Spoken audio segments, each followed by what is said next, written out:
तो MP board 12वीं का रिजल्ट घोषित कर दिया गया है और इस बार भी लड़कियों ने बाजी मारी है। 68.31% रिजल्ट रहा। 2019 के मुकाबले 3.56% रिजल्ट कम रहा है। 2019 में रिजल्ट 72.37% रहा था। हर साल की तरह इस बार भी छात्राओं ने ही बाजी मारी है।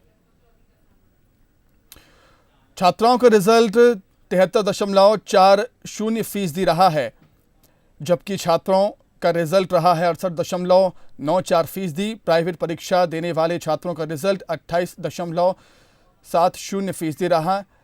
इसमें भी छात्राओं ने ही बाजी मारी।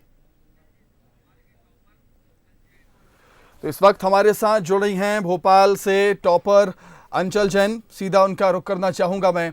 अंचल, सबसे पहले आपको बहुत बहुत बधाई और आपका बहुत स्वागत करता हूं बंसल न्यूज पर।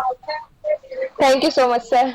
अंचल, आपने टॉप किया है और जाहिर सी बात है बहुत ही खुशी हो रही होगी, लेकिन मैं जानना यस सर। चाहूंगा, आंचल, माफ कीजिएगा, आंचल, आंचल आपका नाम जी। आंचल, अंचल जानना चाहूंगा आपसे कि किस तरीके से आपने तैयारी की है, क्या कुछ टाइम टेबल रहा आपका एग्जाम के दौरान?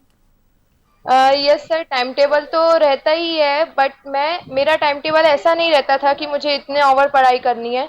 मेरा मतलब एम रहता था हर डे का कि मुझे आज ये चीज कंप्लीट करनी है। अगर मैंने जैसे डिसाइड किया है कि मुझे आज 10 क्वेश्चन आंसर्स कंप्लीट करना है, मतलब वो ही कंप्लीट करना है। और फिर बाकी ओवर डिसाइड कर लेते थे कभी कभी कि मतलब इतने ओवर में करना है, टाइम लिमिट सेट कर लेते थे कि जब टेस्ट पेपर वगैरह देते थे इस टाइप से हो जाती थी पढ़ाई। बाकी ओवर ऐसे सेट नहीं किए जाते थे, एम डिसाइड करते थे, क्योंकि एम डिसाइड हो जाता है ना जब अपना, तो सब क्लियर होता जाता है। जी अंचल, ये भी जानना चाहूंगा आपसे कि क्या कुछ पर्टिकुलर विषय के लिए आपने सब्जेक्ट के लिए ज़्यादा फोकस किया कि हर सब्जेक्ट पर आपका फोकस बराबर ही था, सेम था? हर हर सब्जेक्ट पे फोकस बराबर था मेरा, और बराबर ही रहना चाहिए, क्योंकि हर सब्जेक्ट मेन रहते हैं, चाहे वो लैंग्वेज ही क्यों ना हो, चाहे मेन सब्जेक्ट क्यों ना हो।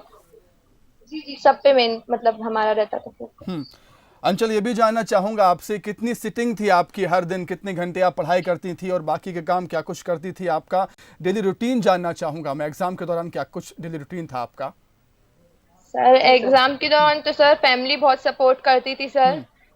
मतलब पूरे एक कमरा दे दिया गया था कि तुम बेटा अपने अच्छे से पढ़ाई करो, बस तुम्हें कोई मतलब कुछ नहीं बोल रहा है। बाकी तो बस फिर अपने एवरी मतलब एक एक ओवर देते थे हर सब्जेक्ट को। और एग्जाम टाइम में तो फिर अपना पढ़ाई करी, सुबह पढ़ाई करी, उसके बाद फिर सुबह के टाइम 4 o'clock को नींद खुल जाती थी। एग्जाम टाइम में वैसे ही नींद नहीं आती है। और 4 o'clock को नींद खुल जाती थी। सुबह पढ़ाई कर लेते थे, देन फिर अपने दोपहर में पढ़ाई हो जाती थी, फिर खाना वगैरह किया। मम्मी लोग भी थोड़ा सपोर्ट करती थी, मम्मी पापा वगैरह सब सपोर्ट करते थे कि बेटा घबराना नहीं है। टीचर्स वगैरह का बहुत सपोर्ट रहा।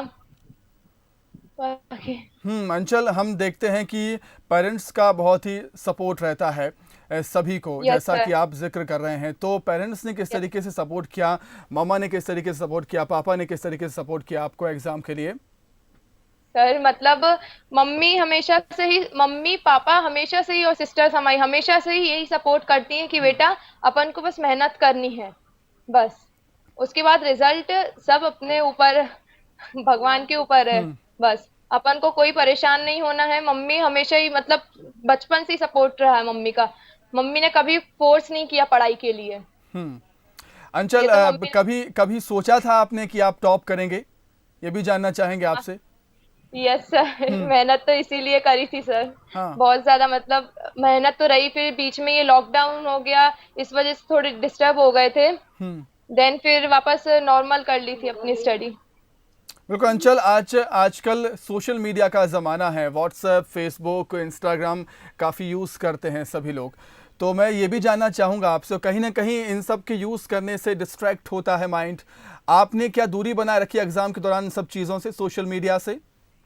एग्जाम के दौरान कह लो और पूरे साल भर ही कह लो, मेरे पास, मेरे मम्मी से मैंने बोल दिया था, मम्मी मुझे 12th के बाद ही मोबाइल चाहिए है, अभी नहीं चाहिए मुझे मोबाइल। तो और जो इम्पोर्टेंट मैसेजेस वगैरह रहते थे मम्मा का मोबाइल था, कुछ अगर स्टडी का देखना है मम्मा का मोबाइल था, बाकी सिर्फ व्हाट्सएप यूज में आता था और कोई सोशल मीडिया पे मैं नहीं थी।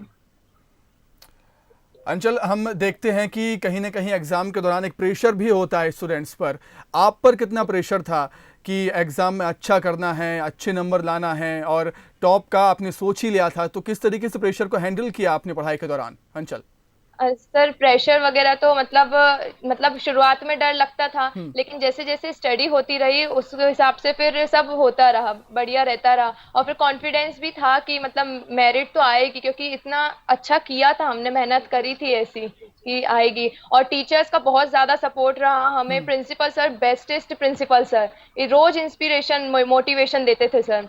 और जसूजा सर, राजेंद्र जसूजा सर है बिजनेस टीचर हमारे, सर का बहुत ज्यादा सपोर्ट रहा।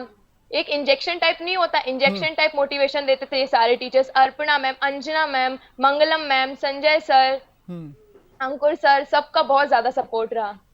बिल्कुल अंचल, आखिरी सवाल करना चाहूँगा आपसे, आखिरी चीज़ जानना यस चाहूँगा, सर। आपके फ्यूचर की प्लानिंग क्या है? भविष्य में आप किस तरीके से देखते हैं आप अपने आप को? क्या कुछ करना चाहेंगे आप फ्यूचर में? एक्चुअली मैं अभी डिग्री ले रही हूँ, बीबीए देन सीए करूंगी। ठीक है अंचल, आपका बहुत शुक्रिया हमारे साथ जुड़ने के लिए। आपको बहुत बहुत बधाई और आपको भविष्य के लिए बहुत बहुत शुभकामनाएं बंसल न्यूज़ की तरफ से। तो अंचल थी जिन्होंने टॉप किया है, जो बता रही थी कि किस तरीके से उन्होंने पढ़ाई की और कितना सपोर्ट उनको मिला है उनके परिवार से, उनके टीचर्स से।